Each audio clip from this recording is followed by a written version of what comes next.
स्वागत आप सभी का गुरुदेव मैथ एकेडमी यूट्यूब चैनल पर। इस चैनल पर अपने कंपटीशन मैथमेटिक्स कंप्लीट करेंगे, जिसमें आज का जो टॉपिक हम पढ़ रहे हैं चक्रवर्ती ब्याज। चक्रवर्ती ब्याज से रिलेटेड लगभग क्वेश्चन कर चुके हैं।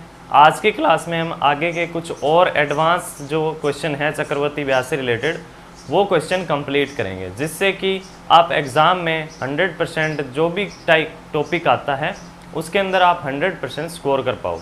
ठीक है, तो आज की क्लास में हम चक्रवर्ती ब्याज से रिलेटेड आगे क्वेश्चन कवर करेंगे। ये क्वेश्चन मैं ले रहा हूँ जो किरण की बुक है, उसके अंदर अन्य महत्वपूर्ण के जो पीछे क्वेश्चन दे रखे हैं ब्याज के लिए वो क्वेश्चन सोल्व करवाऊँगा। कुछ उसमें से हैं, कुछ और भी क्वेश्चन हैं। तो ये वीडियो में आप लगातार बने रहिएगा, लास्ट तक वीडियो को ज़रूर देखिए, जिससे कि आपको अच्छे से समझ में आ पाए। पीछे के वीडियोज़ अगर आपने नहीं देखे हैं, पीछे की क्लासें नहीं देखी है, तो प्ले लिस्ट में जाकर आप देख सकते हैं। साधारण ब्याज कंप्लीट हो चुका है, चक्रवर्ती ब्याज लगभग कंप्लीट है, 1 से 2 क्लास बाद में कंप्लीट हो जाएगा। चलिए शुरुआत करते हैं वीडियो की। लेते हैं आज का पहला क्वेश्चन जो है, पहला क्वेश्चन जो क्वेश्चन दे रखा है, ये दे रखा है उस समान किस्त का मान क्या होगा जिसके द्वारा 4 वर्ष में 6360 रुपये के ऋण को 4% वार्षिक ब्याज की दर से चुकाया जा सके, जबकि पहली किस्त अब से 1 वर्ष बाद देनी है। इस क्वेश्चन में जो निकालना है हमें वो ये निकालना है कि 6360 रुपये मूलधन दे रखा है इसके अंदर, यानी कि ऋण जो दे रखा है 6360 रुपये ये ऋण है, इसको 4 किस्तों में चुकाना है, यानी कि इस पर ब्याज लगेगा। ठीक है, चक्रवर्ती ब्याज से किस्तें जैसे निकालना मैंने पिछली क्लासों में बता दी है, 4 वर्ष, ठीक है, और 4% की दर से जो है किस्तें बनानी है। ठीक है, अब ये इस क्वेश्चन में कन्फ्यूजन ये होती है कि जो इसमें लास्ट में लाइन लिख रखी है कि जबकि पहली किस्त जो है अब से 1 वर्ष बाद देनी है, इस लाइन का कोई मतलब नहीं है, ये लाइन सिर्फ कंफ्यूज करने के लिए है। अब से 1 वर्ष बाद देनी है तो किस्त कोई पहले ही थोड़ी देता है, जैसे ही मूलधन लिया उसी टाइम किस्त थोड़ी देता है कोई। किस्त तो 1 साल बाद या 1 महीने बाद जो भी उसका टाइम होता है, जैसे 4 साल है तो 1 साल के बाद में किस्त देगा, फिर दूसरे साल में देगा, तीसरे साल में, फिर चौथे साल में, तो पहली किस्त तो साल के एंड में ही देगा। ठीक है, तो अब इसमें ये सिर्फ कंफ्यूज करने के लिए है, इसमें आपको यही निकालना है कि 4% से 4 वर्षों की जो है वो किस्त निकालनी है और मूलधन आपको दे रखा है। ठीक है, तो आप यहाँ से किस्तें निकाल सकते हो। ये क्वेश्चन काफ़ी कैलकुलेटिव है, इसमें कैलकुलेशन ज़्यादा करनी पड़ेगी। इस तरह के क्वेश्चन आपको एग्ज़ाम में शायद ही देखने को मिले, क्योंकि ये सिर्फ आपको प्रैक्टिस के लिए दे रखे हैं। ठीक है, इसमें जो लास्ट की जो लाइन दे रखी है वो सिर्फ कंफ्यूज करने के लिए है। करने के तरीके कई हैं, बेसिक जो तरीका है फॉर्मूला वो लगा सकते हो। 4% का मतलब 1/25, 25 से कितना हो रहा है 26। ठीक है, और दूसरे साल में 625 से 676। ठीक है, ये तरीका मैंने बताया था। तीसरे साल के लिए फिर स्क्वायर करके, फिर क्यूब करके, चौथे साल के लिए पावर 4 कर देंगे। ठीक है, उससे फिर अपने मूलधन को बराबर कर लेंगे। मूलधन किस्तों को, किस्तें जो हैं वो सारी की सारी बराबर होंगी, किस्तों को बराबर कर लेंगे, मूलधन को उसके बराबर रख देंगे। ठीक है, इस तरीके से इस क्वेश्चन का आंसर निकाल सकते हो। आप निकाल के देख लीजिएगा, ऑप्शन आप दे रखे हैं ऑप्शन क्वेश्चन के अंदर, स्क्रीन पे क्वेश्चन आपने देख लिया होगा। ठीक है, कैलकुलेटिव है तो मुझे नहीं लगता इस तरह का क्वेश्चन आएगा, लेकिन जो करने का तरीका है वो मैंने बता दिया कि क्वेश्चन में ये है और ये निकालना है। ठीक है, समझ में आ गया होगा। नेक्स्ट क्वेश्चन पे चलते हैं, अगला क्वेश्चन देखिए, क्योंकि ज़्यादा टाइम खराब करने का मतलब नहीं बनता, क्वेश्चन को ऐसे ही सोल्व करें। ठीक है, और जो आंसर आ रहा है वो भी पॉइंटों में आ रहा है। ठीक है, चलिए नेक्स्ट क्वेश्चन देखिए। अगला क्वेश्चन है वो आपको दे रखा है, एक व्यक्ति ने एक गाड़ी इस शर्त पर ली 3000 रुपये अभी देगा, 420 रुपये 1 वर्ष बाद देगा, 1323 रुपये 2 वर्ष बाद देगा, तो गाड़ी का वर्तमान मूल्य क्या होगा यदि ब्याज की दर 5% है। क्वेश्चन में कहना चाहते हैं गाड़ी ली, वो क्या करता है 3000 रुपये अभी दे देता है, 3000 रुपये नगद दे देता है। इसका मतलब 3000 रुपये नगद दे रहा है, अभी दे रहा है मतलब 3000 रुपये तो नगद दे दिए उसने। उसके बाद में क्वेश्चन में है कि 420 रुपये 1 वर्ष बाद देगा, 1 वर्ष बाद कितने दे रहा है, 1 वर्ष बाद कितने दे रहा है 420। ठीक है, और 2 वर्ष बाद, ठीक है, यानी कि इस पैसे देने के 1 वर्ष बाद 420, इसी पैसे देने के 2 वर्ष बाद कितना है, 2 वर्ष बाद वो 1323 रुपये देगा। ठीक है, तो आपको बताना है कि उस वस्तु का मूल्य क्या था, उसका मूलधन कितना था, वो वस्तु कितने रुपए की थी। अब ये बताइए कि ये क्या है, ये एक साल में किस्त दी है, ये दूसरे साल में किस्त दी है। बस यही तो है कि पहले साल इतने रुपए की किस्त देता है, दूसरे साल इतने रुपए की किस्त देता है, जबकि कुछ रुपए नगद भी दे चुका है। ठीक है, तो मूलधन निकाल सकते हैं। रेट जो आपको दे रखी है, रेट दे रखी है, वो दे रखी है 5%। दर आपको दे रखी है इसमें 5%, दर दे रखी है 5%। 5% का मतलब मैं दोनों तरीके से सोल्व करवा रहा हूँ, किस्त से भी और दूसरे तरीके से भी। 5% का मतलब 1/20। ठीक है, प्रतिशत हटेगा बटे में 100, 5 से 20 जो 100 है वो कितनी बार कट जाएगा, 20 बार, तो 1/20। हर साल 20 से कितना हो जाएगा, 21, 20 से 21।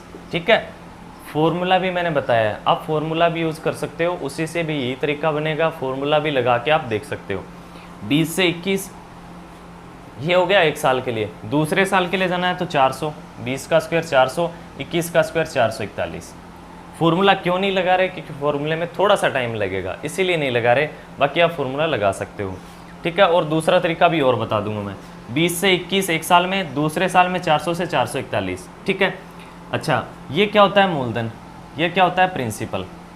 ठीक है, ये भी मूलधन, यानी कि दोनों अलग अलग मूलधन हैं, लेकिन टोटल योग करके और इसका टोटल मूलधन बन जाएगा। और ये जो होती है, ये होती है किस्तें। ये भी किस्त है, ये किस्त पहली और ये किस्त दूसरी है। पहली किस्त का मान कितना है, 21, यहाँ से कितना है 420, 420 बटे में 21, और अपने मूलधन का मान निकाल लेते हैं 20। ठीक है, ये कितना हो गया, 21 से 420, 21 गुणा में 2 42, 20 गुणा में 20 400। ठीक है, एक मूलधन जो है वो आ गया 400। दूसरा मूलधन कितना आ जाएगा, किस्त का मान कितना है 1323, दूसरी किस्त का मान, और यहाँ से अपने पास कितना है 441। ठीक है, इनटू में अपने को मूलधन चाहिए, मूलधन कितना आ जाएगा 400। 441 से कितनी बार कट जाएगा, 3 से गुणा करूँगा, ये 3 हो जाएगा 12 और ये 13 हो जाएगा, 3 से ये कितना हो जाएगा, 4 गुणा में 3 1200। ठीक है, ये दूसरा मूलधन आ जाएगा 1200। ठीक है, टोटल मूलधन कितना हो गया, 12 और 4 1600। टोटल मूलधन कितना हो गया 1600। ये रुपए वो रुपए हैं जो उसने किस्तों के रूप में और जो चक्रवृद्धि ब्याज के हिसाब से जो किस्तें हैं उसके रूप में उसने चुकाए हैं। ठीक है, ये 1600 रुपये उसने चुकाए हैं। ठीक है, ये पॉइंट आपको समझ में आ गया होगा। ये 1600 रुपये है मूलधन के रूप में, जो उसका मूलधन था जिस पर उसने किस्तें चुकाई है, उसका ब्याज देकर उसने जो है किस्तें दी हैं। 1600 ये, और 3000 रुपये वो नगद दे चुका है, तो 3000 प्लस 1600 टोटल कितना हो गया 4600, 4600। ये इस क्वेश्चन का आंसर है। ठीक है, तरीका मैं एक दूसरा और बता देता हूँ। एक तरीका फॉर्मूले से, दूसरा तरीका ये हो गया, तीसरा तरीका और बता देता हूँ, वो तरीका भी आप यूज़ कर सकते हो। देखो, एक वर्ष के बाद उसने 420 रुपये दिए, अगर वो एक वर्ष के बाद में 420 नहीं देता तो उसे क्या करना पड़ता, 2 सालों के बाद में ही ये 420 देने पड़ते। इसका मतलब 2 साल बाद कितने दे रहा है, 1323 तो दे ही रहा है, और 420 रुपये और देता 2 साल में। ठीक है, टोटल कितने देता 1743। ठीक है, इतने हो गए। ठीक है, इसके अलावा अगर वो ये 420 रुपये एक साल में नहीं देता, यानी कि लास्ट में देता, तो इस पर भी उसे 5% से ब्याज देना पड़ता। ये पहले उसने दे दिए एक साल में। ठीक है, अगर वो नहीं देता तो ये पैसा उसके लिए एक साल के लिए और चला जाता, एक साल के बाद में देता, यानी 2 सालों बाद देता टोटल। ठीक है, तो इस पर एक साल का ब्याज और लग जाता, 420 पर एक साल का ब्याज लगता, वो भी 5% से। ठीक है, 5 से ये हो जाएगा 20, 0 और ये हो जाएगा 21। ठीक है, तो इसका मतलब 21 रुपये ब्याज और देना पड़ता उसे, 21 रुपये ब्याज और देना पड़ता, यानी कि 1323 रुपये तो उसे देने ही पड़ते, 420 रुपये लास्ट में देने ही पड़ते, और 21 रुपये ब्याज के रूप में और देता। 4 2 और 2 4 और 2 6, 4 3 7, 1764 रुपये। ठीक है, 1764 रुपये उसे देने पड़ते, और 2 सालों बाद 1764 रुपये दे रहा है। और अब आप ये बताइए कि जो इसमें जो है 2 वर्षों के बाद दे रहा है ये 1764, तो क्या हो गया, चक्रवर्ती ब्याज से ही मिश्रधन ही तो है, 2 वर्षों का मिश्रधन बन गया ना। तो उसने पहले साल कुछ दिया, डायरेक्ट 2 सालों बाद में टोटल रुपए दे रहा है। ठीक है, तो मिश्रधन ही दे रहा होगा 2 सालों बाद में, 2 साल बाद 1764 रुपये मिश्रधन दे रहा है। ठीक है, एक वर्ष का ब्याज की दर कितनी है 5%। 5% का मतलब 1/20, एक साल में 21/20, 2 सालों में कितना हो जाएगा 21/20। ठीक है, ये कितना हो जाएगा 441, ये हो जाएगा 400। ये क्या है, अमाउंट, ये होता है मिश्रधन और ये होता है मूलधन, पीछे क्लासों में अच्छे से पढ़ चुके हैं। ये कितना हो गया अमाउंट, और ये क्या हो गया मूलधन, ये मिश्रधन और ये मूलधन। अपने पास क्या है मिश्रधन 1764 बटे में 441, गुणा में अपने को चाहिए मूलधन, गुणा में 400। ठीक है, अब इसको गुणा करना है। अब देखिए कितने से कट जाएगा, देखो 4 से, अगर इस एक को 4 से मल्टीप्लाई करूं तो ये 4 हो जाएगा, और ये 4 गुणा में 4 16, तो 17 के आसपास आ जाएगा। 4 से पूरा पूरा कटेगा, आप काट के भी देख लीजिए। ठीक है, ये क्या हो गया, 4 गुणा में 4 1600। ठीक है, ये आ गया अपने पास मूलधन। ठीक है, ये मूलधन आ गया 1600, उसमें वह 3000 रुपये नगद भी दे चुका है, तो 1600 प्लस 3000 4600 रुपये, ये उसका हो गया टोटल मूलधन। टोटल जो है उस गाड़ी का मूल्य कितना था, गाड़ी का 4600, ऑप्शन नंबर 3 में दे रखा है। तरीके आपके पास कई हैं, आंसर आपका एक ही निकलेगा 4600। ठीक है, बेसिक तरीका यूज़ कर सकते हो, फॉर्मूला लगा सकते हो, और जो ये तीसरा तरीका है ये मैंने आपको बता दिया है। चलिए नेक्स्ट क्वेश्चन पे चलते हैं। अगला क्वेश्चन देखिए,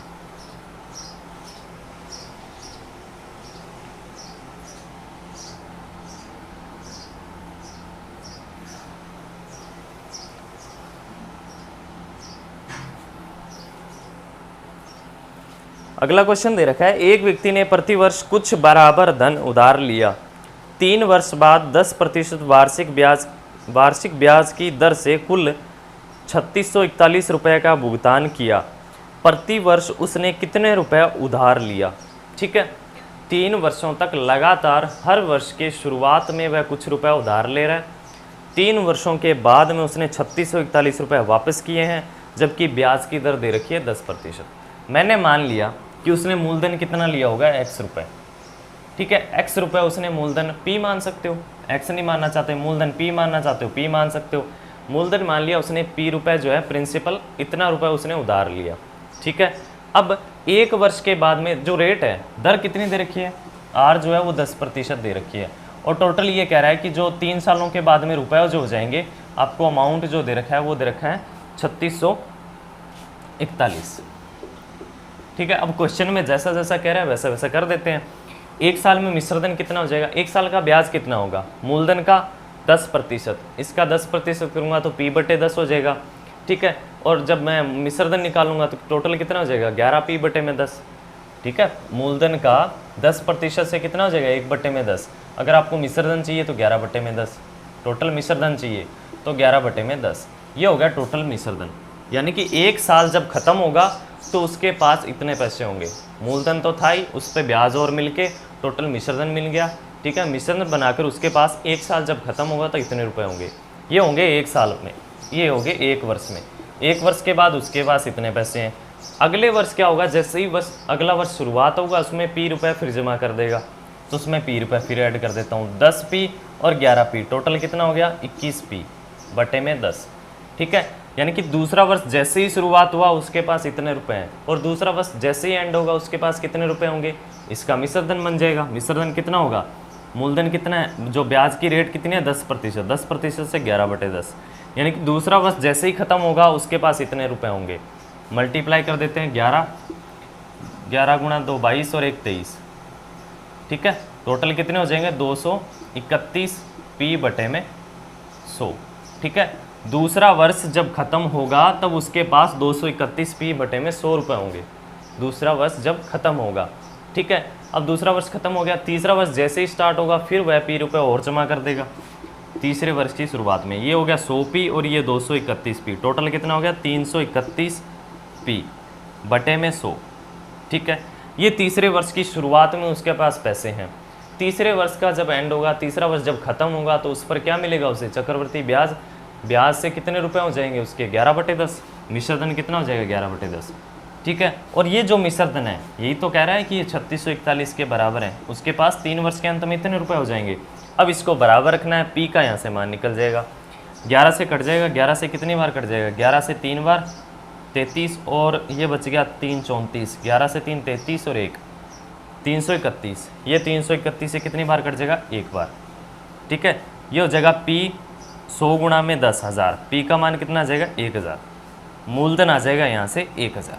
ये इस क्वेश्चन का आंसर है। ऑप्शन आप चेक कर लीजिए, ऑप्शन आपको इसमें दे रखा है 1000, पहला ऑप्शन आपको दे रखा है। इस तरीके से इस क्वेश्चन को करना था। पहले वर्ष उसके पास p रुपए थे, अंत जैसे ही होगा पहले वर्ष का उसके पास 11p/10 हो जाएंगे मिश्रधन से। ठीक है, अगले वर्ष की शुरुआत में p रुपए ऐड कर देगा, दूसरे वर्ष का जैसे ही खत्म होगा तो उसके पास इतने रुपए होंगे 231p/100। जैसे ही तीसरे वर्ष की शुरुआत होगी पी रुपये फिर ऐड कर देगा, तो टोटल रुपये हुए 331 पी बटे में 100। और जैसे ही तीसरा वर्ष खत्म हुआ तो 11/10 से उसे ब्याज से उसे मिश्रधन हो जाएगा, और ये मिश्रधन किसके बराबर 3641। यहाँ से पी मूलधन का मान निकाल सकते हैं। चलिए नेक्स्ट क्वेश्चन देखते हैं, समझ में आ गया होगा क्वेश्चन। अगला क्वेश्चन देखिए,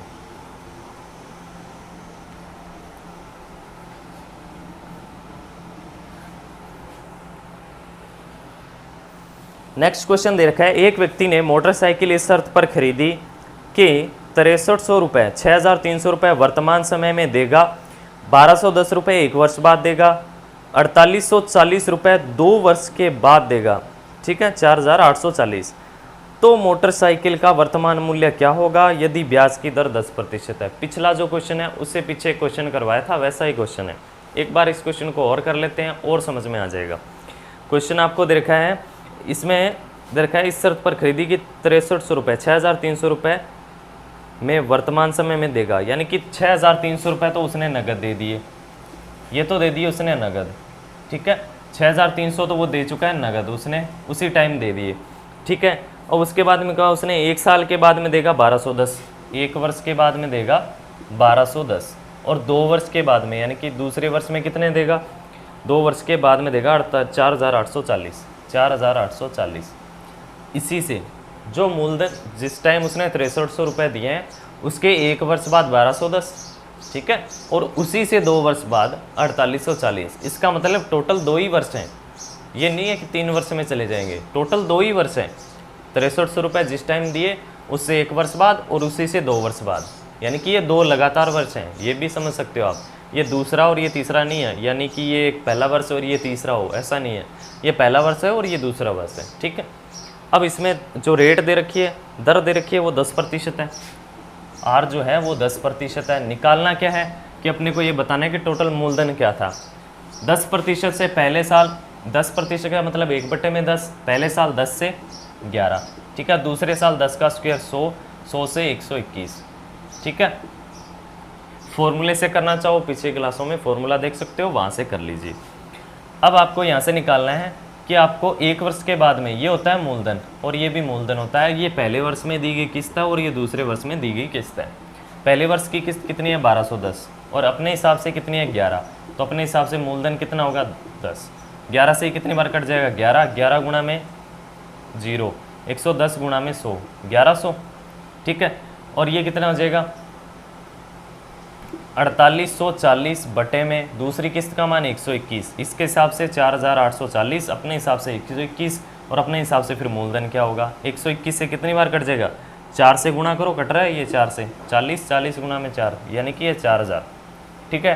टोटल अपने हिसाब से मूलधन हो गया 4 और 1 5, 5100, 5100 रुपये मूलधन हो गया, ठीक है। ये वो मूलधन है जिस पर उसने किस्तें बनाई, जिस पर उस पर ब्याज लिया गया, जिस पर उसे किस्तों के रूप में उसने पैसे वापस दिए, ठीक है, ये उसका मूलधन है। और 5100 रुपये उसने ये दिए और 6300 रुपये पहले भी नगद दे चुका है। 5100 प्लस 6300 उसने नगद दे दिए, 0 0 और ये हो जाएगा 4 6 5 11, 11400। ये इस क्वेश्चन का आंसर है।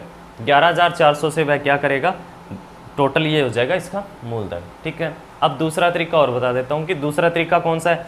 दूसरा तरीका ये कि 1210 रुपये उसने 1 वर्ष के बाद दे दिए, अगर वो नहीं देता तो उसे फिर 2 वर्ष के बाद में एक साथ देने पड़ते। 2 वर्ष के बाद में जब एक साथ देता तो चक्रवर्ती ब्याज ही दे रहा है, ठीक है। तो 1210 का 10% यानी कि 10 बटे में 100 कितना ब्याज देना पड़ता है 121 रुपये उसे ब्याज के रूप में देना पड़ता, ठीक है। टोटल रुपए कितने हो गए 4840 एक देने थे, 1210 एक देने और 121 रुपये एक और उसे देने पड़ते, ठीक है। 4 और 2 6 और 1 7, 8 और 2 10 और 1 11, 4 5 और 1 6, 6171 6171 रुपये उसे टोटल मिश्रधन के रूप में चुकाने पड़ते। और अब ये क्या हो गया कि टोटल रुपए 2 साल के बाद ही दे रहा है, तो इसका मतलब मिश्रधन दे रहा है। 10% से 2 सालों का चक्रवर्ती ब्याज कितना हो गया 21%। टोटल मूलधन कितना होता है 100%, टोटल मिश्रधन कितना हो गया 121, यानी कि किसके बराबर है 6171 जो है वो 121 के बराबर है। अपने को मूलधन बताना है 100, ठीक है। 10% का मतलब 1/10, ठीक है। ये कितना हो गया 11/10, ये कितना हो गया 11/10, ठीक है, 2 सालों का, तो 121 बटे में 100, यही तो किया है, ये अमाउंट है और ये मूलधन है। अमाउंट को अमाउंट के बराबर रख दिया, मूलधन का मान कितना है 100, तो 100 से गुणा कर दिया। 121 से इसे काट लेते हैं, कितनी बार कटेगा, देखो 12 गुणा में 6 करें तो 72, 12 गुणा में 5 करें तो 60, 121 गुणा में पहले 5 से कर लेता हूँ, 5, 5 गुणा में 2 10, 5 से 5 कितना हो जाएगा 6, 5 और 1 6, 605 हो गया। यहाँ पर कितना बच गया, कितनी बार कट गया, पहले तो 5 बार, ठीक है, बाकी कितना बच गया 12, 12 और 1 121 यानी 51 बार कट गया। 51 गुणा में 100, मूलधन अपने पास कितना आ गया 5100, ठीक है। ये तो वो मूलधन आया जिस पर उसकी किस्तें लगी, जिस पर उसे ब्याज देना पड़ा, ठीक है, प्लस में उसने 6300 रुपये नगद भी दे चुका था, ये उसमें वापस ऐड कर देते हैं। 6 और 5 11 और ये 4 11400, ये 11400 रुपये उसका मूलधन है, ठीक है। ये इस क्वेश्चन का आंसर है। चलिए नेक्स्ट क्वेश्चन करते हैं, समझ में आपको अच्छे से आ गया होगा, ठीक है। अगला क्वेश्चन देखिए,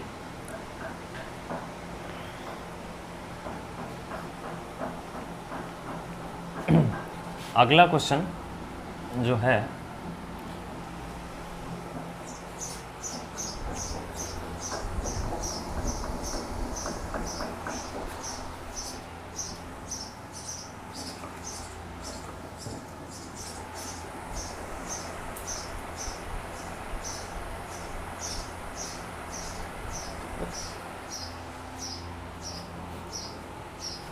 नेक्स्ट क्वेश्चन आपको दे रखा है,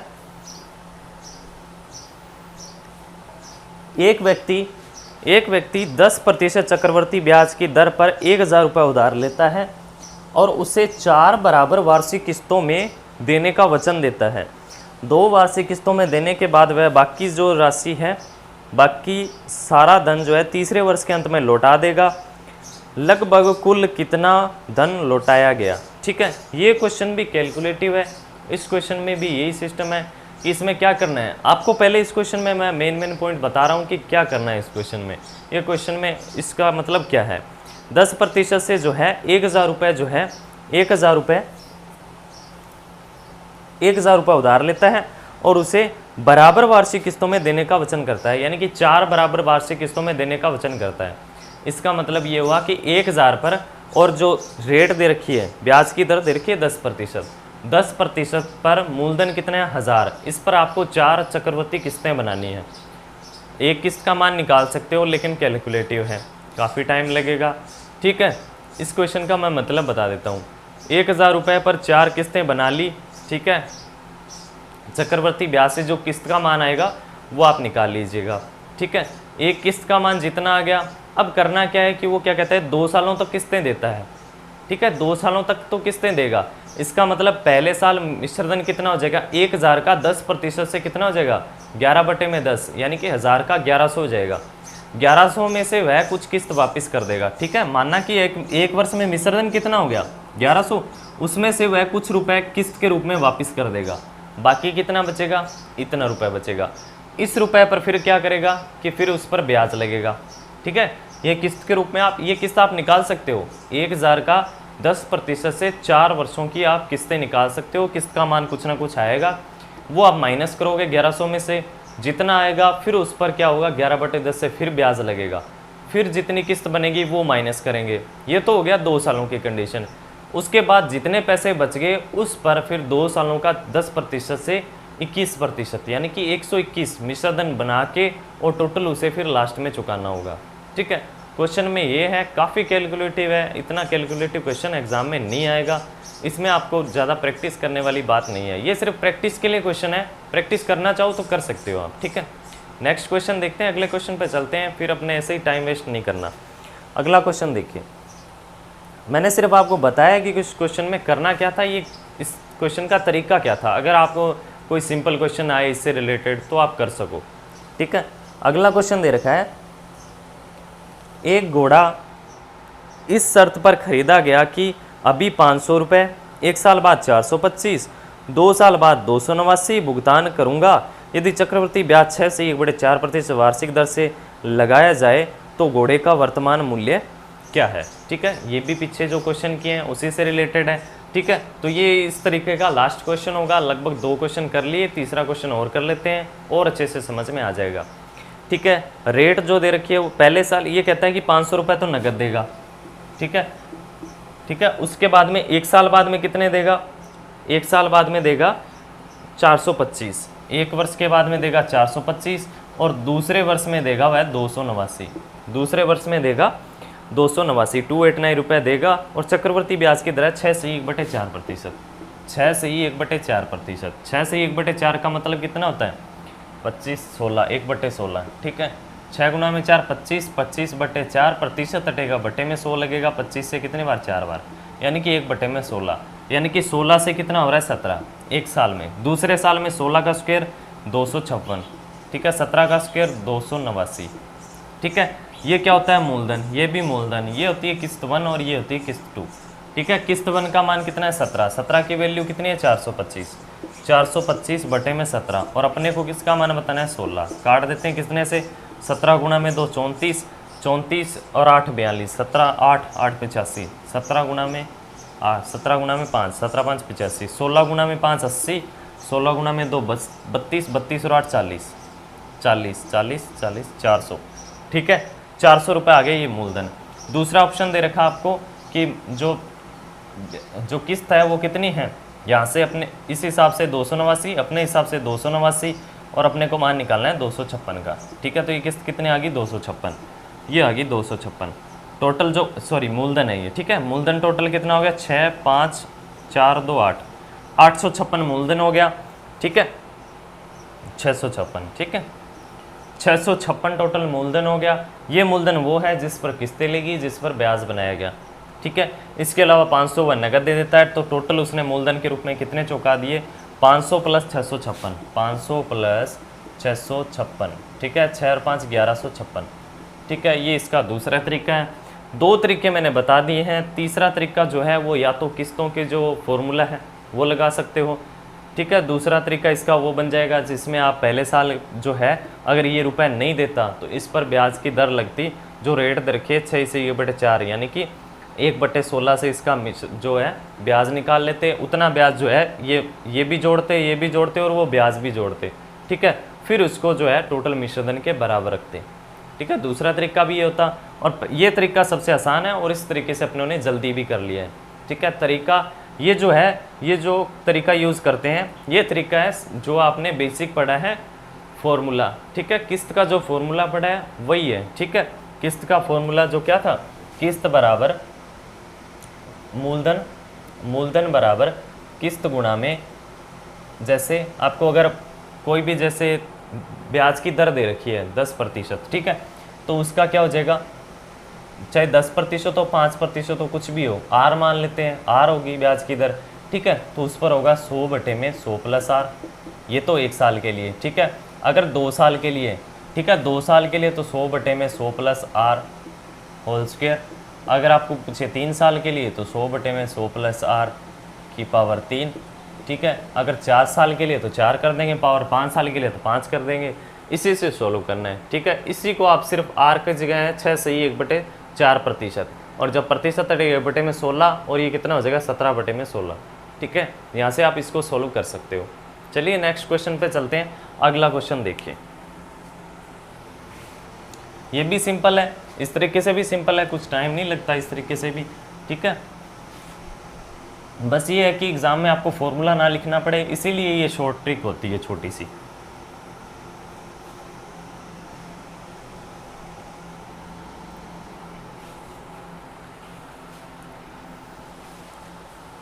अगला क्वेश्चन दे रखा है 37,830 रुपये को 3 भागों में इस प्रकार बांटा गया कि 5% वार्षिक दर से चक्रवर्ती ब्याज द्वारा क्रमशः 2 वर्ष, 3 वर्ष और 4 वर्ष के बाद उनके मिश्रधन बराबर हों। तीसरा भाग क्या है। 37,830 रुपये हैं, 3 बराबर भागों में, 3 अलग अलग भागों में बांटा गया है, 3 भागों में बांटा गया है, ज़रूरी नहीं है कि बराबर हो। 5% वार्षिक दर है चक्रवर्ती ब्याज से, पहले को 2 वर्ष के लिए, दूसरे को 3 और उसको 4 वर्ष के लिए, उनके मिश्रधन आपस में बराबर है। तो तीसरा भाग क्या होगा 37,830, 37,830। मैं मान लेता हूँ कि पहला मूलधन कितना हो सकता है x, दूसरा y, तीसरा z, ठीक है। 3 मूलधन थे, इसका मतलब इन तीनों को ऐड करूँगा तो क्या आएगा, x plus y plus z बराबर क्या आएगा 37,830। तीनों को ऐड करने पे ये आना चाहिए, क्योंकि तीनों के तीनों मूलधन मैंने मान लिए कि इस 37,830 को इस 3 भागों में बांट दिया। एक को x है, दूसरा y है, तीसरा z है। ठीक है, इन 3 भागों में अलग अलग बांट लिया। ठीक है, चलिए अब इसमें क्या करना होगा, इसमें करना है अपने को जो रेट दे रखी है वो दे रखी है 5%। ठीक है, 5%। पहला है 2 साल के लिए, दूसरा 3 और 4 साल के लिए। अब करते हैं इसका सॉल्यूशन। अब ये कहता है, इसमें लास्ट में ये बोल रहा है कि जो तीनों के जो मिश्रधन हैं, तीनों के मिश्रधन बराबर होंगे, तीनों के मिश्रधन बराबर होंगे। पहले का मूलधन, पहले का मिश्रधन क्या होगा, पहले का मिश्रधन क्या होगा, अमाउंट, मूलधन का 1 प्लस r बटे में 100 की पावर t, ये पहले का मिश्रधन होगा। ठीक है, ये पहले का मिश्रधन होगा, पहले का मूलधन गुणा में 1 प्लस r बटे में 100 की पावर t। बेसिक जो फॉर्मूला है वही लगाया। ये कहता है कि तीनों के तीनों मिश्रधन बराबर हो जाएंगे लास्ट में। ठीक है, और ये जो टाइम है ये कहता है कि ये 2 साल का है। ठीक है, और दूसरे के लिए टाइम कितना है, जो y रुपये मूलधन माना है उसके लिए टाइम है 1 प्लस r बटे में 100 की पावर 3।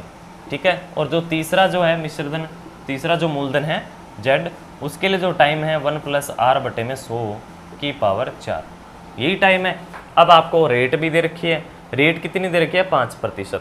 5% से ये 5 बटे में 100, ठीक है, कितना हो गया, 1 बटे में 20, 20 और 1 21 बटे में 20, x का 21 बटे 20 की होल स्क्वायर बराबर y का 21 बटे में 20 की पावर 3 बराबर z का 21 बटे में 20 की पावर 4।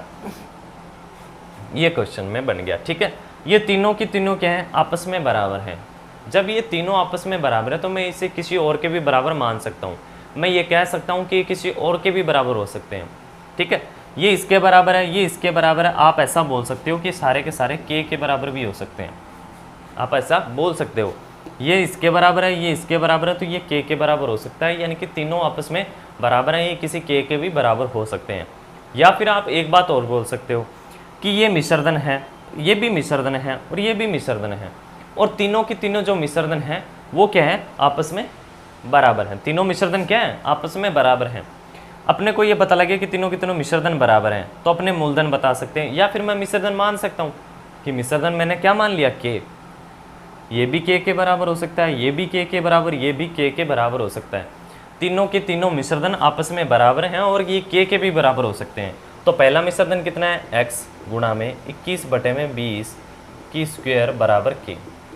ठीक है, मैं के का मान बता सकता हूँ। के का मान क्या होगा, यहाँ से जो x का मान बता सकता हूँ। x का मान क्या होगा, पहला मूलधन क्या होगा, के का 20 बटे में 21 की होल स्क्वायर, ऐसा बोल सकता हूँ, क्योंकि उधर चला जाएगा और पलट जाएगा।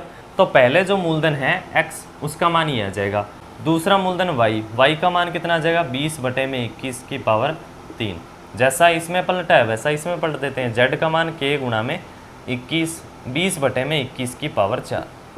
ठीक है, और मैं ये कहूँ कि x, y और z या तो तीनों को ऐड करो, ठीक है, फिर उसके बराबर रखो, तो उसमें फिर k की प्रॉब्लम आ जाएगी। ठीक है, या फिर मैं ये कह सकता हूँ कि मैं तीनों का अनुपात निकाल सकता हूँ। तीनों का अनुपात भी तो निकाल सकता हूँ मैं ये भी तो बोल सकता हूँ x अनुपात y अनुपात z, तीनों का अनुपात निकाल लेता हूँ। उसके बाद मैं तीनों को ऐड कर दूंगा और उसके बराबर रख दूंगा। ठीक है, तीनों का अनुपात निकालूंगा तो पहला क्या आ जाएगा, k गुणा में 20 बटे में 21 की पावर 2 अनुपात k गुणा में 20 बटे में 21 की पावर 3 अनुपात k गुणा में 20 बटे में 21 की पावर 4। तीनों का अनुपात निकाल दिया। तीनों में k सेम है तो तीनों में से k हटा दिया, क्योंकि अनुपात निकाल रहा हूँ। ठीक है, अनुपात कर रहा हूँ, यानी कि इनको छोटा कर सकता हूँ। अब यहाँ से आप देखो, 20 बटे में 21 की स्क्वायर, 20 बटे में 21 क्यूब, 20 बटे में 21 की पावर 4। इसमें स्क्वायर है, इसमें भी तो स्क्वायर है, इसमें भी तो स्क्वायर है। इसका मतलब यहाँ से मैं स्क्वायर कॉमन ले सकता हूँ।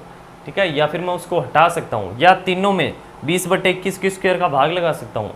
तीनों में भाग लगाऊँ तो तीनों फिर एक दूसरे से फिर कट जाएंगे, अनुपात निकालूंगा तो फिर कट जाएंगे। इसका मतलब 20 बटे में 21 की जो स्क्वायर है वो कॉमन ले सकता हूँ। तो यहाँ पे कितना बचेगा, एक ही तो बचेगा। और दूसरा अनुपात कितना आ गया, जब इसमें से 20/21 की स्क्वायर कॉमन ले लिया तो सिर्फ कितना बचेगा, 20/21, ठीक है। और इसमें से 20/21 स्क्वायर कॉमन ले लिया तो सिर्फ कितना बचेगा, 20/21 की स्क्वायर, पावर 2 कॉमन ले ली तो पावर 2 अभी भी बच चुकी है, तो इसमें बचेगा 20/21 की पावर 2, ठीक है, 21 की पावर 2, ठीक है। ये कितना बच जाएगा, इतना बच जाएगा अभी भी, ठीक है। अब इसको मैं आगे और सोल्व कर लेता हूँ। ये कितना बच गया, 1 और ये आ गया 20/21 और जो तीसरा है वो आ गया 400/441, ठीक है। ये तीनों के अलग अलग मान आ गए, एक्स वाई जेड, तीनों का अनुपात निकाल रहा हूँ मैं, एक्स वाई जेड। अब मैं ले लेता हूँ एलसीएम। एलसीएम क्या आ गया, 441 एलसीएम आ गया, या फिर मैं तीनों को 441 से गुणा कर देता हूँ। 441 से गुणा किया, ये 441, अगर इसको 441 से गुणा किया तो 21 से 441 कितनी बार कट जाएगा। अब मैं इसको 441 से गुणा कर रहा हूँ, ठीक है, तीनों को गुणा कर रहा हूँ, तो ये कितनी बार 21 गुणा में 2 42, 420 हो जाएगा। इसको 441 से गुणा किया तो सिर्फ 400 बचेगा, क्योंकि 441 तो कैंसिल हो जाएगा। एक्स वाई जेड तीनों के अनुपात आ गए, तीनों के अनुपात आ गए। अब इन तीनों को ऐड कर देता हूँ, क्योंकि तीनों के अनुपात को मैं ऐड करूँगा तो इसके बराबर रखना होगा। 400 + 420 + 441, 1 4 2 6, 4 गुणा में 3 12, 1261, और अपने हिसाब से 1261 है, क्वेश्चन के हिसाब से 37,830 है, 37,830 बटे में 1261। अब आपको जिसका भी मान पूछा है वो आप निकाल दीजिए। क्वेश्चन में किसका मान पूछा है, तो तीसरा भाग क्या है, तीसरा कौन सा है, एक्स वाई जेड, और जेड का मान कितना निकाला है, 400, एक्स वाई जेड, इसका मान कितना है, 400, ठीक है, 400 मान निकाल देते हैं। अब इसे कितनी बार गुणा करें, 12 गुणा में 3 36, 12 3 से बार 3 बार कट रहा है, ये 3 और ये 0 भी है, 30 गुणा में 400, 12 और 3 0, 12,000, ठीक है। तो जो z का मान आ जाएगा वो आ जाएगा 12,000। इसी तरीके से अगर आपको x का मान पूछे तो 441 से मल्टीप्लाई करो, y का मान पूछे तो 420 से गुणा करो, ठीक है। ये क्वेश्चन भी आपको अच्छे से समझ में आ गया होगा, ठीक है। बाकी जो क्वेश्चन है वो अपने नेक्स्ट क्लास में कंप्लीट करेंगे। यहाँ तक क्वेश्चन कंप्लीट हो गए, इसके अलावा इसमें कुछ क्वेश्चन और अभी भी बाकी हैं जो अभ्यास के लिए दे रखे हैं, महत्वपूर्ण प्रश्न, उसमें से मैं सोल्व करवा रहा हूँ। तो अभी कुछ क्वेश्चन और बाकी हैं, 1 से 2 क्लास में वो भी ख़त्म कर देंगे, उसके बाद में जो है अपने नेक्स्ट जो अगला टॉपिक होगा वो शुरुआत करेंगे, ठीक है। उम्मीद करता हूँ आप कुछ सीख पाए होंगे, अच्छा सीख पाए हैं आप, यहाँ से कुछ नया सीख पाते हैं। तो वीडियो को लाइक भी करना है, शेयर करना है, और चैनल को अगर सब्सक्राइब नहीं किया है तो चैनल को सब्सक्राइब ज़रूर कर लें, ताकि जो नया वीडियो अपलोड होता है उसका टाइम के साथ आपके पास नोटिफिकेशन पहुँच जाए। मिलते हैं नेक्स्ट क्लास में, तब तक आप रिवीजन करते रहिए। थैंक यू, धन्यवाद।